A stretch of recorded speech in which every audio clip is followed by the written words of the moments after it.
Trisha photo வைக்கணும், Trisha photo வச்சே தீரணும். திரிஷா போட்டோ வைக்கல கலவரம் பண்ணிவிடுவேன். கலவரம் என்ன நினச்சிக்கிட்டு இருக்கீங்க? திரிஷா போட்டோ வைக்கணும் வைக்கணும் வைக்கணும். அமைதிங்க, என்னங்க ஏங்க சண்டை போட்டுக்கிறீங்க? நான் அப்புறமா பேசுகிறேன், மறந்துடாதீங்க. திரிஷா போட்டோ வைக்கணும் வைக்கணும் வைக்கணும். ஏங்க ஒரு டென்ஷன்? எங்கே திரிஷா போட்டோ வைக்க சொல்கிறீங்க? நம்ம நகராட்சி மாமன்றத்தில் தான். நகராட்சி மாமன்றத்திலையா? அங்கேயே திரிஷா போட்டோ வைக்கணும்? என்னடா இது?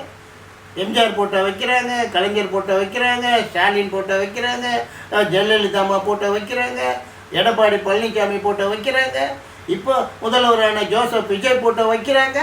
அவங்களுக்கு பிடிச்ச போட்டோ வைக்கும்போது எனக்கு பிடிச்ச திரிஷா போட்டோ வச்சா என்ன தப்பு? அவங்களாம் இந்த நாட்டோட முதலமைச்சராக இருந்தவங்க, இருக்கிறவங்க, அதனால அவங்க போட்டோ வைப்பாங்க.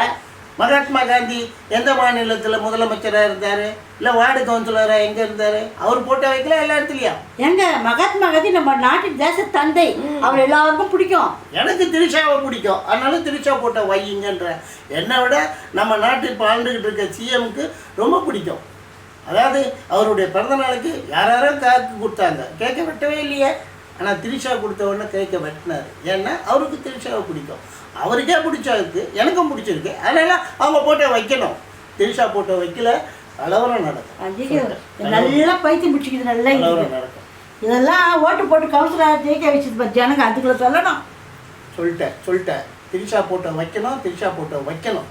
ஆமாம், இல்லைன்னு வச்சுக்கோ அவ்வளோதான், எதுவும் பஸ்ஸு கிச்சு ஓடாது. சொல்லிட்டேன் திரிஷா போட்டோ வைக்கணும். போன வைங்க முதல்ல.